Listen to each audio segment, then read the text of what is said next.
Ramir Boulder po, nagbabalik muli. Isang matinding pangyayari. Ano po? Si Attorney Rowena Guanzon ay nagwala po sa Makati dito po sa Rockwell Mall. Ano po ba ang dahilan ng kanyang pagwawala? Ayon po sa mga saksi, nagsimula ang lahat ng simpleng paglalakad ni Attorney Rowena Guanzon ah, sa mall. Posibleng nag-enjoy po siya sa paglalakad niya. Ah, Pagbisita sa lungsod at biglang ayon sa kanyang sariling salaysay, umubo po siya ah, ng isang beses dahil sa makating lalamunan. Isang karaniwang reaksyon ano ng siguro allergy kasi nararanasan ko po 'yan, ang allergy. Ano, lalo na po pag mayroon po kayong allergic rhinitis ay madalas pong kumati ang lalamunan mo at saka ang ilong mo. Yan po ang karanasang nararanasan ng isang may allergy. Ito po ang kanyang naranasan. Pero hindi po inaasahan ng sino man na maging magti-trigger po ito ng isang maikling kwento na magiging parang bomba na sumabog ang emosyon.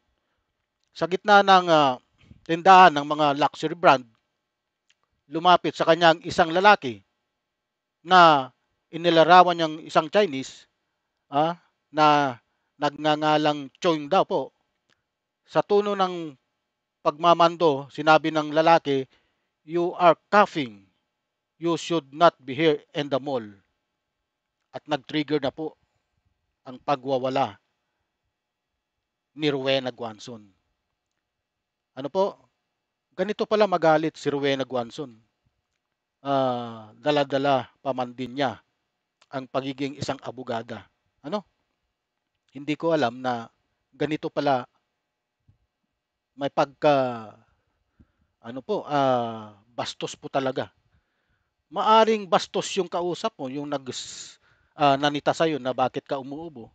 Hindi mo dapat, ah, hindi ka dapat, hindi mo dapat binalikan ng isa pang mas bastos na pananalita. Pero panuorin niyo po at kayo po ang humusga kung tama bang asal ng isang lawyer.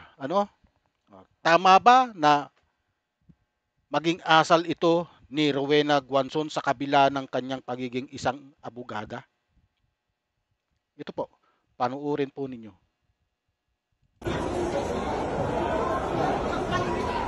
No, dito.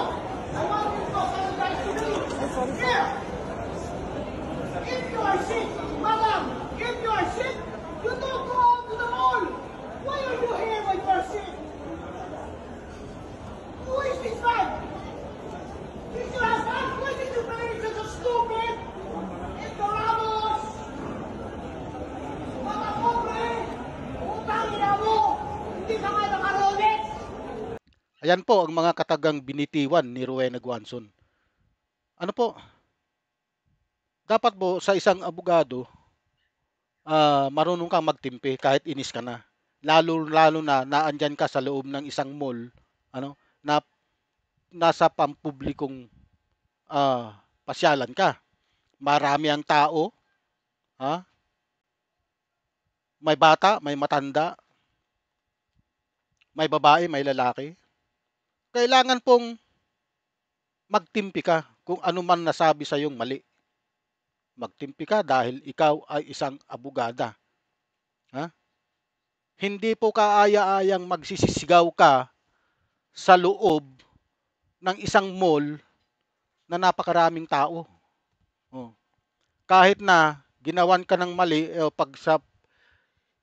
sa pag-iisip mo na mali yung sinabi niya na bakit ka umuubo, hindi ka dapat nagpupunta sa isang mall. Hindi ka dapat mag-hysterical kung ikaw ay nakakaintindi. Bakit ka mag-hysterical? Normal po yun sa isang tao. Lalo na pag umubo ka na hindi mo natakpan yung bunganga mo. Kasi Malay mo kung makapag-spread ng virus. Oh, 'di ba? Tapos nagtapon ka ng masasamang salita doon sa lalaki. Alam mo naman, nagtapon din siya ng masamang salita. Hmm. Sino ang sino ang mas makakaintindi sa inyo, 'di ba? Ang isang pagkakamali ay hindi mo maitutuwid ng isa pang pagkakamali. Alam mo namang mali. Bakit sinuklian mo ng isang pagkakamali? Aba, ikaw ang may problema sa ulo, 'di ba? Attorney Rowena Guanzon, 'di ba? Oh, patuloy po tayo. Di ba nga nakagucci? Ako ba pinili mo? No, I want your name. Get safe. Get his name. I want your Wala name. pong mag-video ko. Wala pong mag-video. Ayan po. Ayan po ang kaganapan, ano? Ulitin po natin. No, detain him now. I want you to go sanitize to me. Here. If you are sick, madam, if you are sick, you don't go out to the mall. Why are you here when you are sick? Who is this man? He's your husband? Why did you marry such a stupid? Ignoramus!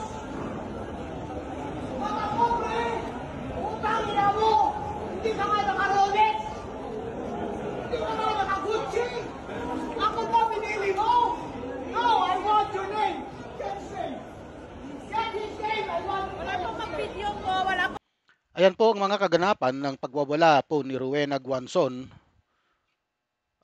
Siguro po lahat po kayo na nakapanood niyan ay kilalang-kilala niyo po si Rowena Guanzon kasi isa po siya sa mga bumabatikos sa gobyerno. Nung panahon po ni Digong, binabatikos po niya ang administrasyon ni Duterte.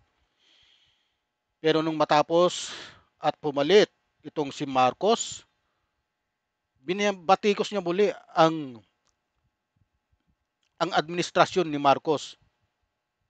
At pumanig na po siya sa mga Duterte. Ito po ang ugali. Meron. Hindi ko naman po sinasabing tama siya o mali. Ano? Pero nakikita ko sa isang banda, hindi po dapat asal ang mag-asal ka ng ganito sa kabila ng iyong pagiging abogado. Magsisisigaw ka sa isang mall na akala mo ikaw ay isang taong lumaki sa squatter area. Ano? Na akala mo ikaw ay reyna. Ha? Kung nagkamali yung tao, sabihan mo. Hindi magwawala ka sa karamihan ng tao. Ano ka? Daig mo pa ang isang boksingero. Ano? Para kang boksingero sa stadium. Bakit hindi mo nalang pinagsusunto kung gusto niyo nang gawin mo? Gusto niyo nang kulang na lang manakit ka sa ginawa mo. O, di ba, Attorney Guanzon? Alam ko may kakampi kayo. May kakampi sa iyo, yung mga didilis. Sigurado 'yan, kakampihan ka ng mga didilis. Pero ako, hindi naman sa kumakampi ako doon sa foreigner na nagsabi sa yung bakit ka umuubo. Hindi ka dapat nandito sa mall. Oh. Hindi ko sinasabing tama yung ginawa niya sa iyo. Pero mas mali ang ginawa mo.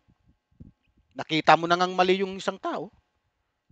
Binalikan mo pa ng isa pang pagkakamali. Aba, sino bang tanga ron? Oh, 'di ba? Ito ang matindi. Ha? Na akala mo porque sila ay malakas, may mga pinag-aralan, ano po? Ay magagawa na nila ang gusto nila. Ano po? Masaklap ang mga pangyayaring ito. Ikaw, Attorney Rowena Guanzon, ang pagwawala sa Rockwell ay hindi lamang tungkol sa isang ubo o isang utos.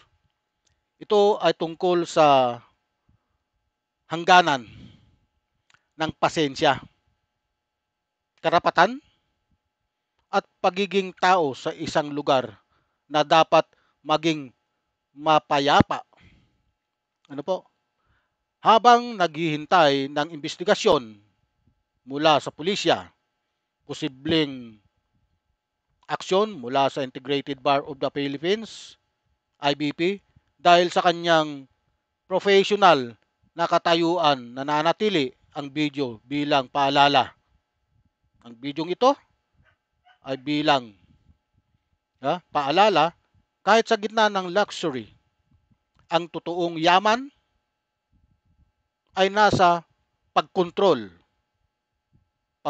ng emosyon at respeto sa iba. Ano po? Ito ay isa pang laban. Ngunit sa pagkakataong ito, ang kalaban ay hindi lamang yung Chinese na nagsabi sa iyo ng inuubo ka, dapat wala ka rito sa mall. Kundi ang sarili niyang imahe sa mata ng publiko. No? Okay. Marami pong salamat sa inyong pagtunghay sa aking munting vlog. Huwag niyo pong kalimutan. Ramier Boulder po, paki-like, subscribe, and share. Pati na rin po sa mga nanonood sa Facebook, Ramier Boulder, ang aking Facebook page. Paki-subscribe na rin po. Marami pong salamat.